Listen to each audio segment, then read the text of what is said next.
All right, let's get right into it. Today we're tackling what is basically the holy grail of fitness, right? How to lose fat and build muscle at the same time. It sounds almost too good to be true, but is it actually possible? We're going to find out. Okay, so if you've ever spent any time in the fitness world, you've hit this wall. The classic dilemma: do I bulk or do I cut? Do you go all in on getting bigger, knowing you're probably going to gain some fat along the way? Or do you try to get shredded and lean, but risk losing some of that muscle you work so hard for? It always feels like you have to pick one, and it's a frustrating choice.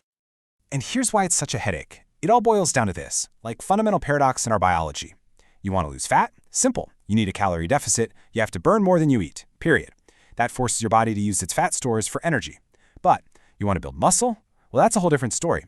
That process needs extra energy. It needs a calorie surplus to build new tissue. So you see the problem, right? How on earth can you be in a deficit and a surplus at the same time? It seems impossible. Well, the answer, and the whole point of this explainer, is something called body recomposition, a recomp for short. And this is key. It's not about the number on the scale. In fact, your weight might barely move. What you're doing is changing the composition of your body. Think of it like swapping out a pound of fat for a pound of muscle. You're literally rebuilding yourself from the inside out, getting leaner and stronger without necessarily losing or gaining total weight. All right, so let's talk about the big question. Who can actually do this? Because, let's be real, while it sounds amazing, it works best for certain people. Let's dive into who's really set up for success here.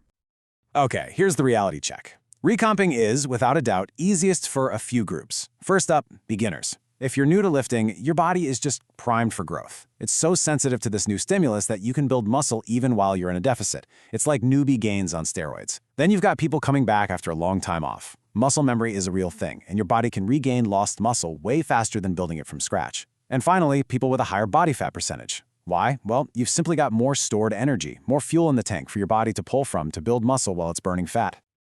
So if you fit into one of those categories, or even if you don't and you still want to give it a shot, how do you actually fuel this? Think of your workout as the architect's plan, but your diet is the bricks and mortar. Nutrition is, and I can't stress this enough, probably the most important piece of the entire puzzle. First things first, this is not about crash dieting. If you slash your calories too much, you can kiss muscle growth goodbye. The goal is to find that sweet spot. We're talking a small, modest deficit, maybe 300 to 500 calories below your maintenance. It's just enough to nudge your body to start burning fat, but not so aggressive that it panics and starts using your hard-earned muscle for fuel. And inside that small calorie deficit, one macronutrient becomes king: protein. It is your #1 priority, non-negotiable. You need to be aiming for somewhere in the range of 1.6 to 2.2 grams of protein per kilogram of body weight. This isn't just bro science. This is the scientifically backed range that gives your body the raw materials, the amino acids, it desperately needs to build and preserve muscle while you're in that deficit. So, how does that look in practice? Here are a few different ways you could structure your macros. These are just examples, of course. You have to find what works for you. You could go with a balanced approach, a higher protein split, or even a low-carb setup. But look at the common denominator here. See it? No matter how you slice it, that protein number stays high. That's the anchor for the whole plan. Okay, we've got the building materials sorted with our diet. Now we need the construction crew and the blueprints. That's your workout. The workout is the signal that tells your body, hey, take all that protein we're eating and use it to build muscle right here. Without that stimulus, your body has no reason to build. And the foundation of that plan?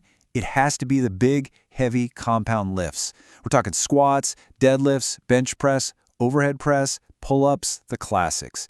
These are the exercises that recruit tons of muscle fibers at once and create a massive systemic signal for growth. Look, isolation curls are fine, but these big lifts are where you get the most bang for your buck, period. All right, let's address the elephant in the room. That old gym saying, cardio kills gains. We've all heard it, right? Lifters who act like the treadmill is covered in lava. But is there actually any truth to it? Or is it just, bro science? Well, there is a kernel of truth to it, and it's called the interference effect. Here's a simple way to think about it. Lifting heavy weights sends your body a very specific signal: get bigger and stronger. But intense, long-duration cardio sends a different signal: get more efficient, get smaller and lighter. If you send both of those signals at the exact same time, they can kind of cancel each other out, potentially blunting that all-important muscle-building response. So does that mean no cardio? Absolutely not. You just have to be smart about it. Here's the strategy. 1. Lifting always comes first. That's your priority. 2. Try to separate your sessions. If you can, do your cardio and lifting on different days. If not, separate them by at least 6, maybe 8 hours. Think cardio in the morning, weights in the evening. And 3, the type of cardio matters. Shorter, high-intensity interval training or even moderate-intensity steady-state cardio tend to be way more compatible with muscle growth than super long, grueling endurance sessions. Okay, so you've nailed your diet. You're crushing your workouts. You're done, right? Not even close. You can have the 2 best plans in the world, but if you ignore what we're about to talk about, you are just spinning your wheels. The real magic happens outside the gym. And I want you to really look at this because it's staggering.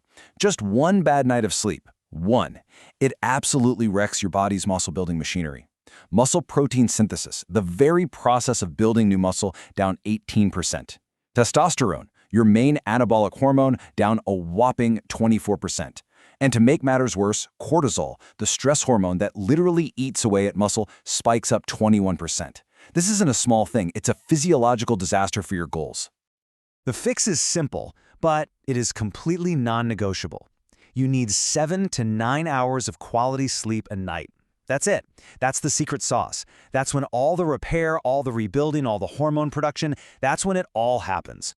And you know, when you boil everything down, the diet, the training, the sleep, it all comes down to one single secret weapon. And it's not a supplement or a special workout. It's consistency. A perfect week followed by 3 bad ones gets you nowhere. The real progress comes from being pretty good most of the time for months and even years. It's about showing up when you don't feel like it. That's what builds a new body. So look, this whole recomposition thing, it's not a 30-day shred. It's not a quick fix. It's a lifestyle. It's a commitment to playing the long game with your training, your nutrition, and your recovery. It takes patience. So the question I want to leave you with isn't, do you have the right plan? It's, are you ready to play the long game?